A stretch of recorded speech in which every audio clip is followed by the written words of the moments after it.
So I really believe that life begins on the other side of our fears. Freedom is on the other side of fear. I really believe that, especially after tonight. I don't know the right way to word that, but just that sense that on the other side of our fears, life begins. Freedom begins. And so tonight I went to a church event. It's like a weekly event that just started this week.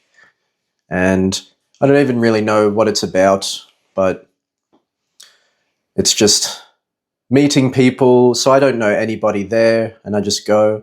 I've been going to church for a couple of months, so this is all new to me. And I've talked about social anxiety before, something I struggle with. So for me, it's like a big step, just being willing to go to events where I don't know anybody and I don't know what it's about. Like I don't have a clear role. There isn't a clear structure. It's funny because it's starting to feel like the old me in a way, the old script, how the old script would run. So that's really cool. And that's just after tonight. That's just after the first session. It's like becoming more conscious of the scripts I run. And even just because we break off into small groups and talk, and someone's leading the group and they ask questions, and it's all voluntary. We can give answers or we don't have to talk. But it's very much facing my deep fears of socializing in a group where I don't have a clear sense of my role. There's not a clear sense of purpose as to why I'm there. It's like head on with my fears, but it's cool just sitting with the excruciation, and then the night wraps up and you go home, even though I still feel like awkward, shy, Jamal, whatever. But once I go home, I realize, I'm driving home and I think it actually wasn't that bad. And you faced your fears, bro-ski. You faced your fears. So I really believe that is the key, like small exposure to your fears, but consistent exposure. And it's weird, even just as I'm talking, I'm feeling like there's cracks in the Jamal script that I've been running my whole life. I'm starting to see cracks in it where I could like break through to the other side, if you feel me.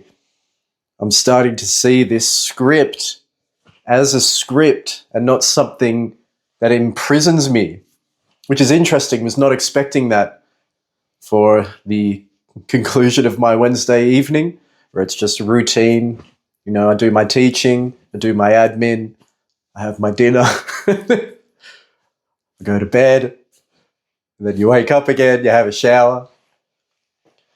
I was not expecting to confront the fears head on and start to see the old script dissolving. I didn't even know I was going to talk about this in terms of the script dissolving, disappearing.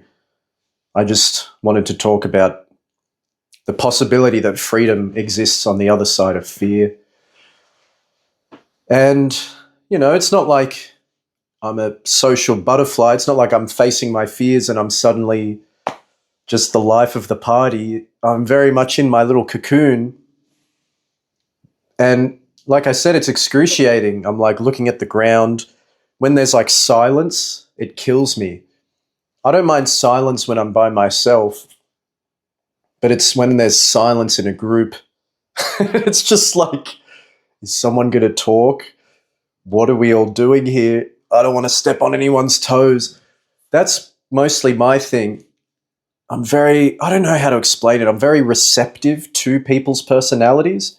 I think maybe that's why I'm good as a tutor, because I can just work with students of all ages and abilities, but also all temperaments I can work with, because I don't know how to explain it. It's like I give them space to exist, or I don't know, I'm like not a soundboard necessarily for them, but I'm just very open. I don't know the correct word I'm looking for.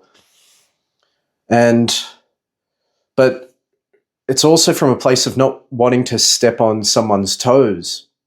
So I like letting people be open with their personality because I'm able to just kind of put mine, I can hang mine up like a coat and put it on the coat rack. And I try to just give you your experience. And if it's in a tuition setting, maybe just guide you here and there to things you may be missing, but in a very gentle way where you don't even realize I'm there. So I'm wondering about that. I'm wondering about that aspect of myself because that's what I find when I'm in those social settings, in a small group, we're all introducing ourselves, that kind of thing. And when it goes like completely quiet and I just feel like I just stare at the ground. I'm like, I can't do this. I don't know when I'm meant to speak, who's meant to be speaking. And sometimes when people are speaking around me, it's funny how everyone's like a character. I think of that Kanye West quote, that Ye quote, and he says something to the effect of, we're all unpaid actors in a giant script that we didn't write. That's one of the most profound statements that I've ever heard from any human alive or living and dead, past and present. Because sometimes it can feel like people just know the right words to say, the right phrase at the right time, and you have someone's the comedian and someone's like the deep person. Everyone's like playing their role just in all social interactions. Maybe I'm looking too deep into it, but that's the level I exist on, is the depth. But maybe that's the character I'm playing. So I don't know if this is, if I'm getting like too out there or whatever, but that's just what I'm thinking about. I get to a point where I may not have anything to input and I just observe how someone says something and then someone else says the perfect line and then I'm laughing. But for me, I don't know. I'm learning, I'm understanding, I'm figuring it out. But yeah, and I don't know if it's not like I'm looking to work on these fears of like social anxiety. It's not like I want to be or expect to be that life of the party character, that like larger than life caricature.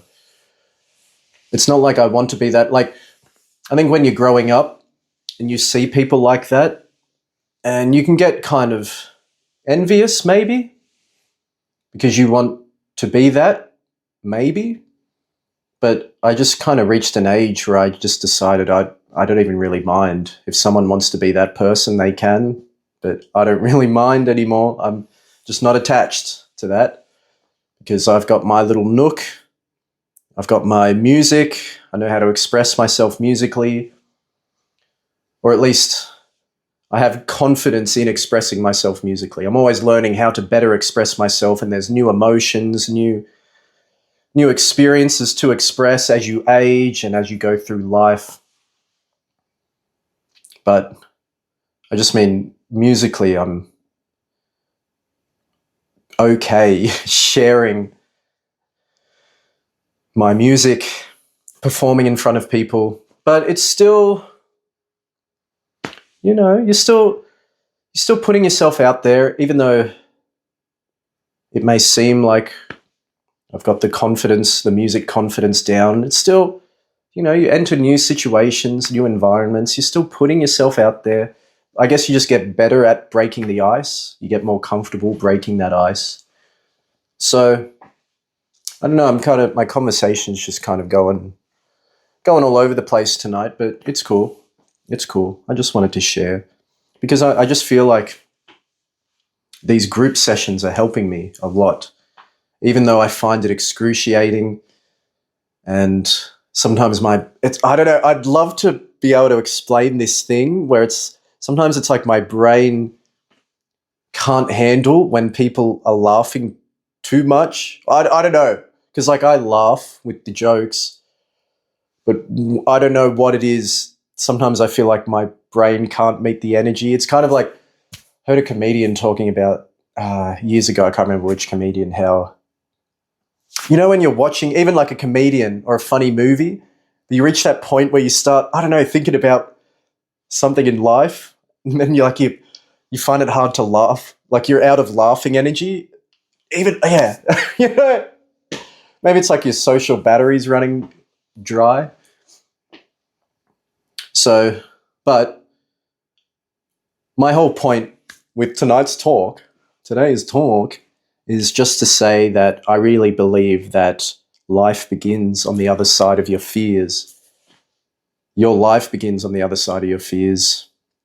Freedom is through facing your fears head on and then realizing there wasn't really much to fear anyway. But when you're on the previous side, the prior side of fear, it's this like thing, it's like your whole personality is like, trembling. And then you go through it, and it's not like you ace it or anything, you just go through it. And then you come out the other side, and then afterwards you reflect, that wasn't that bad. And now it's like predictable. So I know it goes from A to B, this happens, this happens. There might be variation along the way. And then maybe that's like reshaping, maybe you're remapping your own brain, like restructuring your own brain through these experiences that you once feared.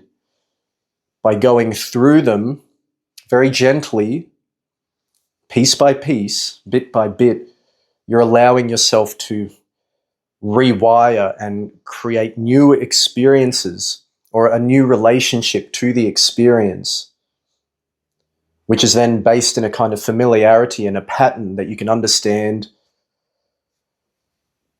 And then it really feels like the old you start to like see through the cracks of the old you, the script you're running, because we're all running these scripts. We're all just like going through life. I got to do this, I got to do that, and I got to call this person. Hi, see you later. Yep, good, thanks. How are you? Good, thanks. Blah, blah, blah. But every now and again, you have these moments where you just like do a little sidestep and you realize, hey, we're all just like acting out these psychological scripts. What if we could pierce through the narrative? Maybe we can hang it up on the shelf, hang up this whole Jamal game, hang up this whole you game. Let's just put that one on the shelf and let's just be here. Let's just be present for one moment in this lifespan where we don't know where we came from. We don't really know much about anything. We know a lot about the world. We know a lot about science and technology. We're very clever. We're ingenious. But we still don't know what we're doing here, how we got here. Just these fundamental basic things. Who we are. It's crazy when you think about it. So I just encourage you to face your fears gently, step by step. I'm doing it. I'm not on the other side of it. I'm going through the thick of it as we speak. But I'm just so grateful for supportive groups. I'm infinitely grateful. And I'm just grateful for people having patience with me. And I just want to be a better person overall. I just want to know how I can be better as a human in this limited lifespan. I just want to know how I can be the best of whatever it is I'm meant to be, what my purpose and function is while I'm here. And I look forward to more opportunities to chisel through the superstructure of the self, the ego, the self, whatever you want to call it, the personality game, the narrative of the mind. I look forward to penetrating through the veil, the illusion, and finding who I really am and what this is really about, because it's profound. It's profound. It is extremely profound. So I'm just so grateful. I'm grateful for the church, the Catholic Church. I'm grateful for group sessions. I'm grateful for people in the community.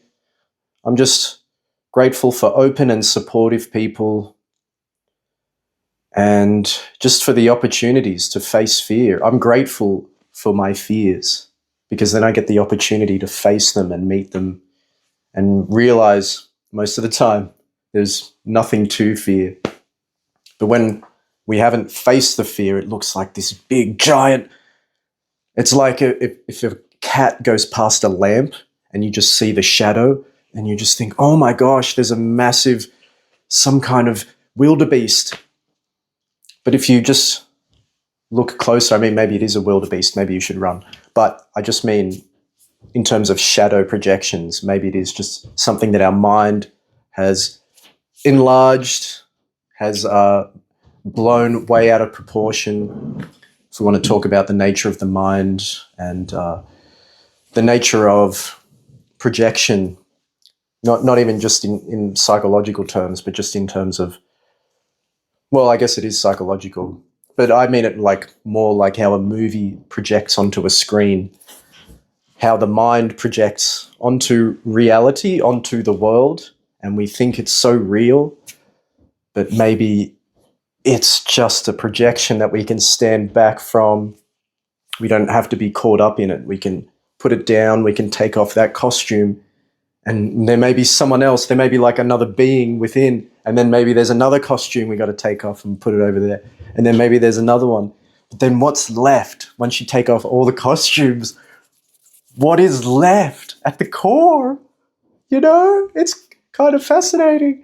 And I want to get there, but there's no there to get anywhere, you know? There's nowhere to get to. Sound like New Age spirituality, like it's here, it's right now, it's be here now. But I just mean that process of stripping the layers of the self, of the ego, of the personality. And I don't know, I'm curious. Yeah, I want to exist in that place, and I want to be around people who facilitate and support that. And I invite you into my journey, this whole experience of my going through this. And I love you so much. Thank you for listening. And I'll talk to you soon. Peace out, baby.